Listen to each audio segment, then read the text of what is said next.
This is the story of a night I will never forget. No matter how much time has passed, the air, the smell, and the sounds of that night still remain inside me. It's fine if you don't believe me. But even now, I sometimes dream of that silent approach, one without the sound of a train whistle. It was the fall of 1921. I was running a freight train across the high country of Colorado. The route was called Marshall Pass.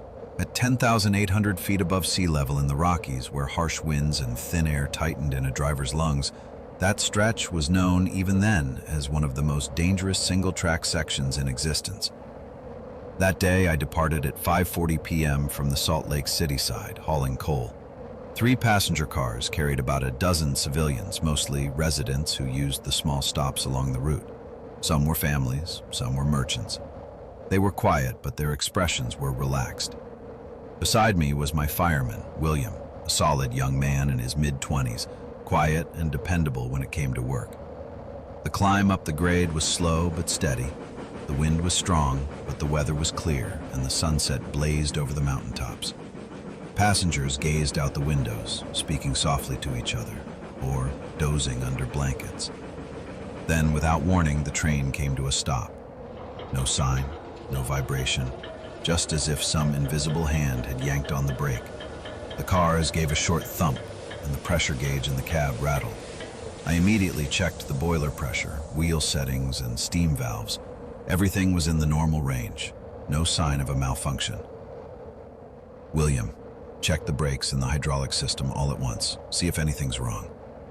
He nodded and ran toward the passenger cars.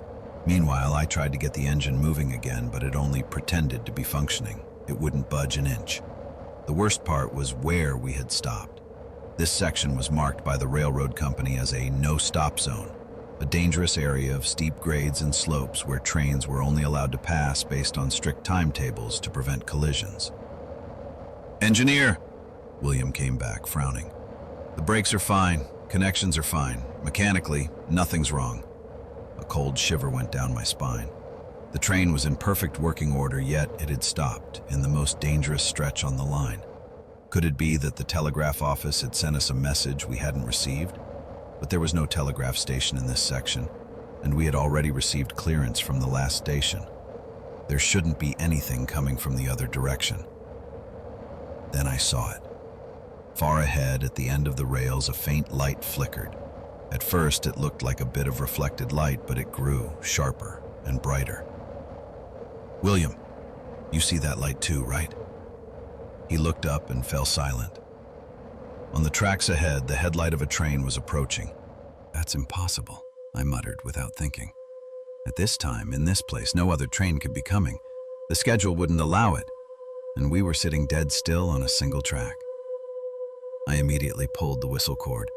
Back then, our engines didn't use air horns. They used steam whistles that sent out a deep, booming wail that could shake the whole train. I prayed the other train would stop. If not, I'd have everyone disembark and run. The light drew closer. But there was something wrong. It was too quiet. No steady metal-on-metal rhythm of wheels on rails, just sliding toward us in complete silence. "We have to evacuate the passengers." I headed straight for the cars. "Everyone, leave your things and get off the train right now." Normally, passengers weren't allowed to disembark without a crew member, but this was no ordinary situation. People murmured nervously. I met each person's eyes. "You need to get off now. Stay away from the cliffside, quickly." Some began to cry.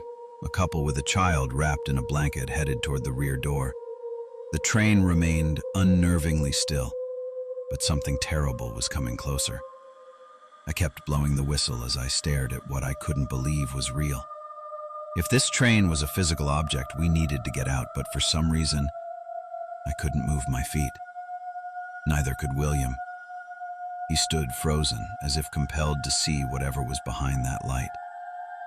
"Engineer, is that thing real?" "I don't know. There's no sound. Maybe it's an illusion." But I knew. This wasn't an illusion. It was too detailed, too real. As it came closer, I could make out its shape.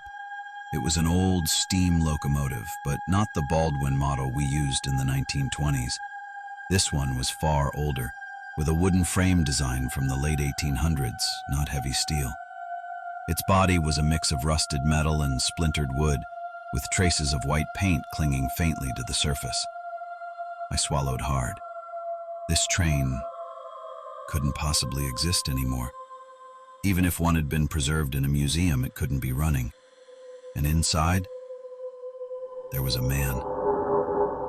Through the front cab window, I saw him, hat pulled low, sitting hunched over the controls. He wore an old uniform that perfectly matched those of 19th century railroad engineers. I blew the whistle again.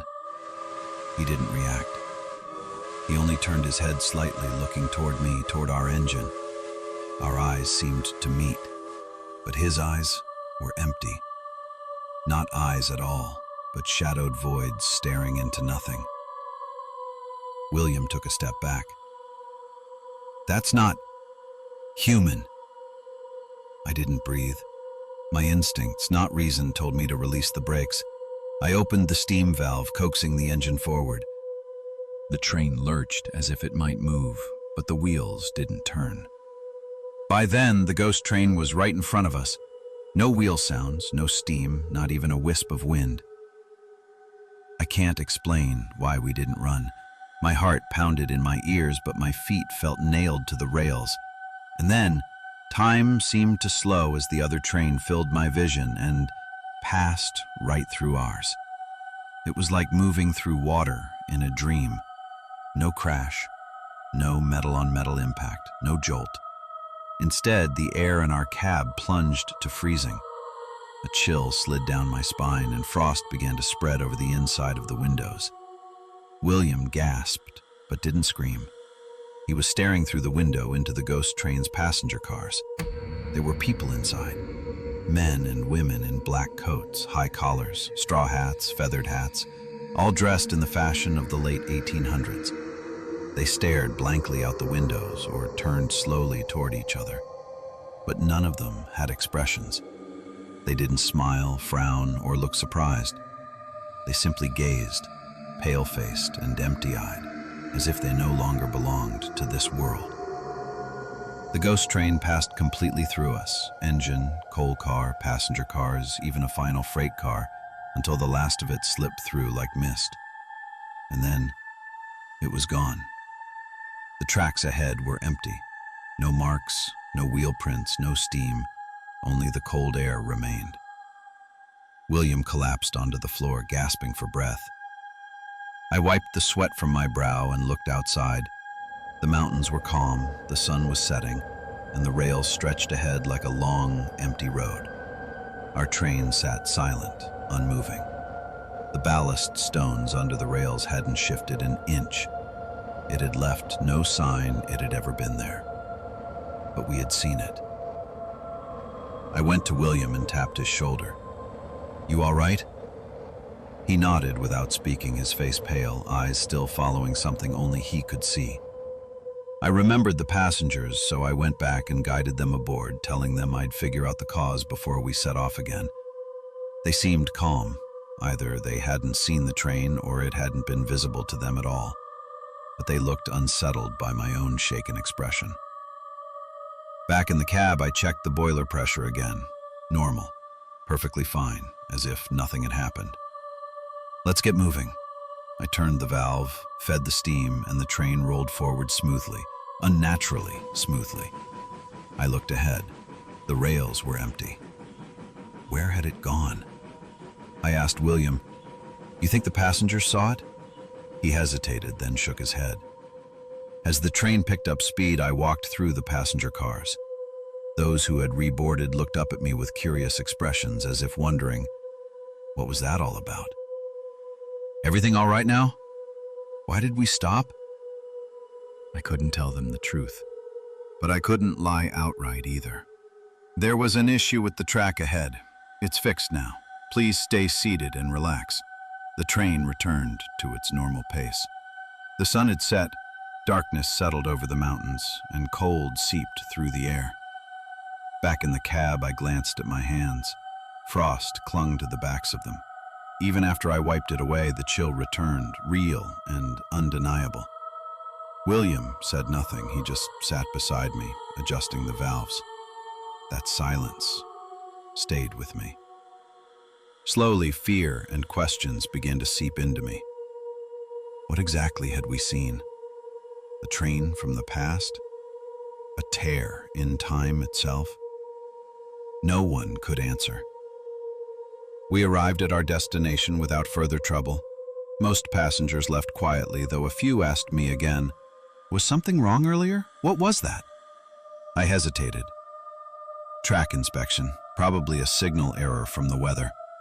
I hoped they wouldn't press further. The truth was, I didn't know what I'd seen. Even after all these years, I remember every detail. The faint headlight, the ice-cold air, the absolute silence that no real train could have. I never saw it again, no matter how many times I crossed Marshall Pass. But on still, windless nights, I sometimes think I see that light flicker far down the rails. Was it a guest from the past? The shadow from some gap in time? Or the sorrowful spirits of those lost in some long-forgotten tragedy? I still don't know. The only thing I know for certain is that it wasn't just a trick of the mind. And maybe, somewhere in the darkness of these mountains, that train is still running, quietly, unseen.